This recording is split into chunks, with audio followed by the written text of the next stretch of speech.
मद्यपान कर युवक असुस्थ घटना बीजेडी जिला साधारण संपादकों को बीजेपी अजथा बदनाम करुछि।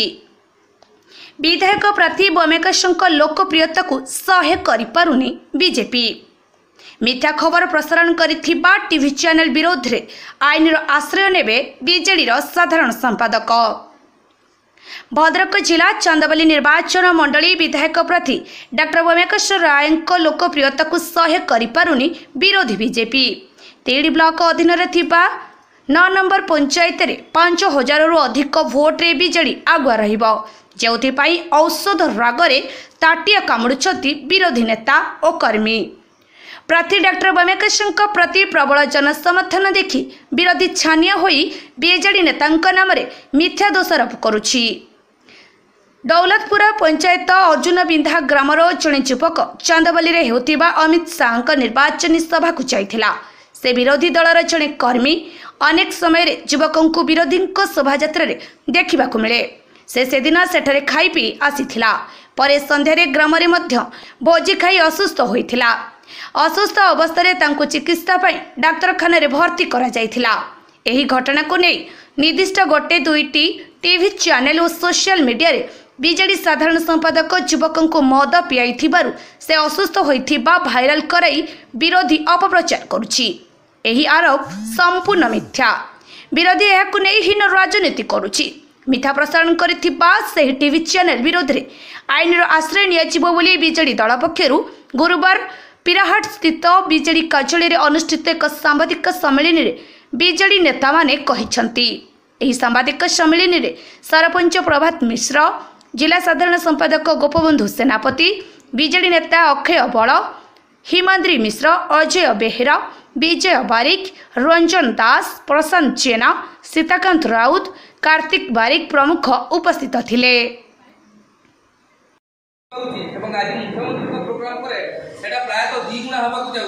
तेणु विरोधी पूरा भयभीत और हतोत्साहित राजनीति करने भी पछमुचा दौना आम विजु जनता दल दौलतपुर ग्राम पंचायत तरफ ये घटना को संपूर्ण निंदा करूँ ये प्रायोजित जिन बंद करूँ ना आग जनता जनार्दन विषय जवाब देवे।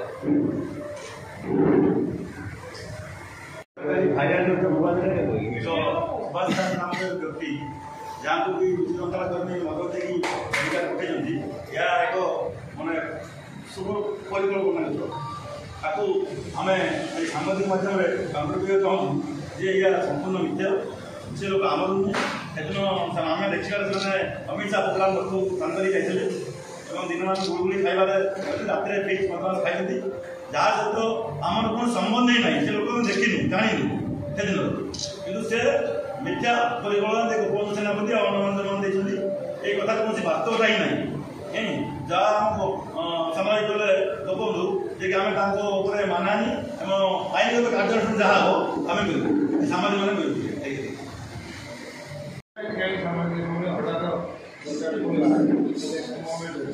मैंने एक मोबाइल भाइराल होता मद देखिए सुभाष दास को मद दे गोपबंधु सेनापति मद दे हिसाब मद दे मेडिकल जाता भाइराल बाबद आम आज विजु जनता दल तरफ एक सांबादिक सम्मेलन एवं काली जो भाइराल होता जो मदमूर्ति जो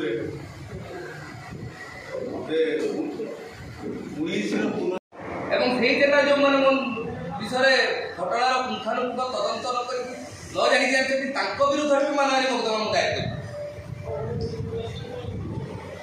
विजु जनता दल तरफ आमर क्या मद दि जाए कि मद बांटा आम कौन आयोजन तेणु से अजतार अपकल्पित भाव प्रयोजित भाव गोटे इल्जाम लगाऊँ श्रमिक तेणु सहीटा को आम विजु जनता दल तरफ घोर भाव निंदा करूँ। आमर आम संपूर्ण भाव में जे मद से देना मद आम बंटा जाए बंटा हबार प्रश्न भी ना उद्देश्य कौन उद्देश्य जे 19 पुनरावृत्ति करने जेहेतु पिला मदमूर्ति आ पिला ବିକ୍ରି ହେଉଛି ବା ବୁଲା ମଦ ସେ ସମ୍ପୂର୍ଣ୍ଣ ଭାବରେ 8 ଦିନ ଆଗରୁ ବନ୍ଦ ହୋଇସାରିଛି। ପୁଲିସ୍ ତାକୁ ବନ୍ଦ କରିଦେଇଛି। ସେମାନେ ମଧ୍ୟ ନାହାନ୍ତି। କିଏ କେଉଁଠି କାଉଣ୍ଟର ଆଣିକି ଚିଟ୍ କାଉଣ୍ଟର ବା ମଦ କାଉଣ୍ଟର ଆଣିକି ପିଉଥିବେ। ସେଇଟା ହେଉଛି ଆମେ ଆମର ଅଗୋଚର, ଆମେ ଗୋଚର ନାହିଁ। ତାପରେ ସେଇ ଯେଉଁ ପିଲା ସେଇଦିନ ଯାଇଥିଲା ଅମିତ ଶାହା ରାଲିକି, ଭୀଷଣ ଗୁଳୁଗୁଳି ମଦ ମାଂସ ଖାଇଛନ୍ତି। ପୁଣି ସନ୍ଧ୍ୟାବେଳେ ଅର୍ଜୁନ ବିନ୍ଦାର ଫିଷ୍ଟ ହେଇଛି, ସେ ମଦ ଖାଇଛନ୍ତି। ଖାଇଲା ପରେ ସେ ଅସୁସ୍ଥ ହୋଇପଡ଼ିଛି ବା ଯାହା ହଉ ଆମେ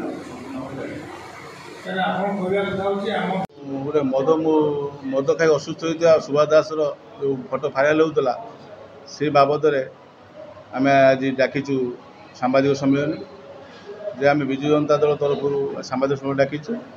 ତେଣୁ ଆମର କହିବା କଥା ଯେ ବ୍ୟୋମକେଶ ରାୟଙ୍କ ଲୋକପ୍ରିୟତାରେ ଅତିଷ୍ଠ ହୋଇପଡ଼ିଲାଣି ବିଜେଡ଼ି, ହତୋତ୍ସାହ ହୋଇପଡ଼ିଲାଣି। ସେ ହତୋତ୍ସାହ ବଳରେ ଏଇ ଯେଉଁ ଚକ୍ରାନ୍ତ ସେ ଆରମ୍ଭ କରିଛି ଆମ ବିଜୁ ଜନତା ଦଳର ଯୁବ ସାଧାରଣ ସମ୍ପାଦକ ନାଁରେ, ସେଟାକୁ ଆମେ ବିଜୁ ଜନତା ଦଳ ତରଫରୁ ନିନ୍ଦା କରୁଛୁ ଏବଂ ସମୟ ଆସିଲେ ଆମେ ମଧ୍ୟ ତାକୁ ପ୍ରତିରୋଧ କରିବୁ ଆଇନ ଦୃଷ୍ଟିରୁ ଏବଂ ଆଇନର ଆଶ୍ରୟ ନେବୁ। ବିଜେପିର ଉଦ୍ଦେଶ୍ୟ ହେଉଛି ଯେ ଲୋକପ୍ରିୟତା ବା ଏକୁ ମାନେ ଇଏ କରିବା, ଯେଉଁଟା କୁହନ୍ତି ବିଧାୟକଙ୍କର ଯେଉଁ ଲୋକପ୍ରିୟତା ତାକୁ ସେ ପ୍ରତ୍ୟାଘାତ କରିବା ପାଇଁ। ଏଇଟା କଲେ କିଛି ଲୋକ ହୁଏତ ବାଷ୍ଟ ହୋଇପଡ଼ିବେ, ଭୋଟ ଦେବେନି, ବିଜେଡ଼ିକି ବିରୋଧ କରିବେ। କିନ୍ତୁ ସେମାନେ ସମ୍ପୂର୍ଣ୍ଣ ଭାବରେ ଜାଣିବେନି 9 ପଞ୍ଚାୟତରେ ବିଜୁ ଜନତା ଦଳ ପୁରା କ୍ଲିନ୍ ସୁଇପ୍ କରିବ ଏବଂ 5000ରୁ 6000 ଲିଡ୍ ନେବ। ସେଥିପାଇଁ ଯେ ସବୁ ପ୍ରକାର ବ୍ୟବସ୍ଥା କରୁଛନ୍ତି ବିଜୁ ଜନତା ଦଳ ଅସ୍ତ୍ର ପ୍ରୟୋଗ କରିବା ପାଇଁ। ଆମେ ତାକୁ ମଧ୍ୟ ସେ ବିଜେପି ଦଳର ଅମିତ ଶାହା ପ୍ରୋଗ୍ରାମକୁ ଯାଇଥିଲେ। ସେଦିନ ଅସହ୍ୟ ଗରମ, ସେଠି ଖିଆପିଆ କରୁଛନ୍ତି ଏବଂ ଅର୍ଜୁନ ବିନ୍ଦାରେ ତାଙ୍କର ଫିଷ୍ଟ ହେଇଛି।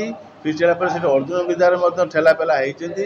ସେ ଖାଇକି ଆସିଛି, ଖାଇକି ଆସିସାରିଲା ପରେ ରାତିରେ ହୁଏତ ଏ ଜିନିଷରେ ସେ ତା ଦେହ ଅସୁସ୍ଥ ହୋଇପଡ଼ି ତା ମେଡ଼ିକାଲ ନେଇଯିବ। କିନ୍ତୁ ଖାଲି ଅଯଥାରେ ସେ ଅନ୍ୟମାନଙ୍କ ନାଁ ଦେଉଛନ୍ତି, ତାର କିଛି ସତ୍ୟତା ନାହିଁ। ମଦ କିଏ ଦେଇଥିଲା ସେ ନିଜେ ତାଙ୍କ ଦଳ ତରଫରୁ ପିଇଥିଲେ। ଆମର ମଦ ଦେବା ପ୍ରଶ୍ନ ନାହିଁ କି ଆମ ଦଳ ତରଫରୁ ମଦ ଦିଆହେଇନି।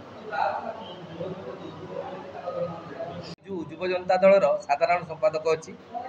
ଗତକାଲି ସକାଳ ବେଳା ଅତର୍କିତ ଭାବରେ ଆମେ ହଠାତ୍ ଦେଖିଲୁ ଯେ ଗୋଟେ ଭିଡ଼ିଓ ଶ୍ରୀ ସୁଭାଷ ଦାସଙ୍କର ଗୋଟେ ଭିଡ଼ିଓ ମୋବାଇଲକୁ ଘୁରି ବୁଲୁଛି ଏବଂ ସେ ସେଥିରେ ଅଭିଯୋଗ କରିଛନ୍ତି କି ତା ପୂର୍ବଦିନ ରାତି ପ୍ରାୟ ପାଖାପାଖି 12:30 ସମୟରେ ମୁଁ କୁଆଡ଼େ ତାଙ୍କୁ ବିଷାକ୍ତ ମଦ ଦେଇକି ତାଙ୍କ ସ୍ୱାସ୍ଥ୍ୟ ଅବସ୍ଥା ଖରାପ କରିଛି, ଯେଉଁଥିପାଇଁ ସେ ଏଠିକି ଯାଇଛନ୍ତି। ତେଣୁ ସେଇଥିପାଇଁ ଆମେ ଆଜି ଡାକିଥିଲୁ ଆପଣମାନଙ୍କୁ। ଆଜ୍ଞା, ସିଏ ହେଲେ ସୁଭାଷ ଦାସ ଯିଏ ହେଲେ ସିଏ ହେଲେ ଭାରତୀୟ ଜନତା ପାର୍ଟିର ଜଣେ ସକ୍ରିୟ ସଦସ୍ୟ। ତାଙ୍କୁ ଭାରତୀୟ ଜନତା ପାର୍ଟିର ପ୍ରତ୍ୟେକ ରାଲି ପ୍ରତ୍ୟେକ ମିଟିଂରେ ଦେଖିବା ଲାଗି ମିଳେ। ସେଦିନ ଅମିତ ଶାହାଙ୍କ ରାଲିକୁ ବି ସେ ଯାଇଥିଲେ। ସେଠାରେ ସେ ଯାହା ପିଇଥିବେ ତାପରେ ମାନେ ସେଇଦିନ ରାତିରେ ପୁଣି ତାଙ୍କର ଅର୍ଜୁନ ବିନ୍ଧା କଚେରୀ ପଡ଼ିଆ ପାଖରେ ଫିଷ୍ଟ ହେଇଛି। ଟୋଟାଲ 2ଟା ଖଣ୍ଡେ ଗାଁର ଫିଷ୍ଟ ହେଇଛି। ସେ ସେଠିକି ବି ଯାଇକି ମଦ ପାଣି ପିଇକି ସେମାନେ ସେଠି ବି ଝମେଲା କରିଥିବାର ଲୋକବାକ ବି ଦେଖିଛନ୍ତି। ସେମାନେ ବି ନିଜ ସ୍ୱଚକ୍ଷୁରେ ସାକ୍ଷୀ ଅଛନ୍ତି। ତେଣୁ ଝମେଲାଟି ହେଇକି ସେ ଆସି କ'ଣ ଘରକୁ ଆସିଲେ, ଅସହ୍ୟ ଗରମ ଗୁଳୁଗୁଳିରେ ବୋଧହୁଏ ତାଙ୍କର ସ୍ୱାସ୍ଥ୍ୟ ଅବସ୍ଥା ଖରାପ ହେଇଛି।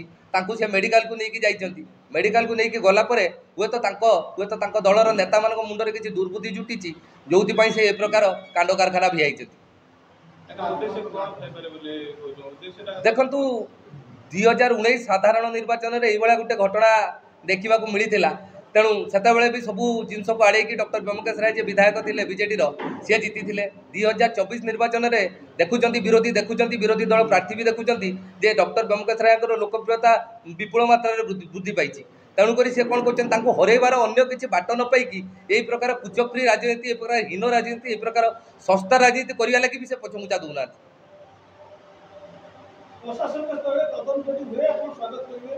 ନିଶ୍ଚୟ ଆଜ୍ଞା, ବର୍ତ୍ତମାନ ପର୍ଯ୍ୟନ୍ତ ତ ପ୍ରଶାସନିକ ସ୍ତରକୁ ନା ସିଏ ଯାଇଛନ୍ତି ନା ମୁଁ ଯାଇଛି। କିନ୍ତୁ ମୁଁ ଖୁବ୍ ଶୀଘ୍ର ପ୍ରଶାସନିକ ସ୍ତରକୁ ଯିବି, ଆଇନ କାନୁନର ବାଟକୁ ଆପଣେଇବି। ମୁଁ ଯାହା କହିଥିଲି ଆପଣଙ୍କର ଗୋଟେ NBC ଲାଇଭ୍ TV ନା କ'ଣ ଗୋଟେ ଥିଲା ଏବଂ ଗୋଟେ ଅର୍ଗସ୍ ନ୍ୟୁଜ୍, ଇଏ 2ଟା ନ୍ୟୁଜ୍ରେ ବିପୁଳ ମାତ୍ରା। ଭଦ୍ରକ ତିହୁଡ଼ିରୁ ବିଭୂତି ଭୂଷଣଙ୍କ ରହସ୍ୟଜଙ୍କ ରିପୋର୍ଟ ଅପରାହ୍ନ ଲାଇଭ୍।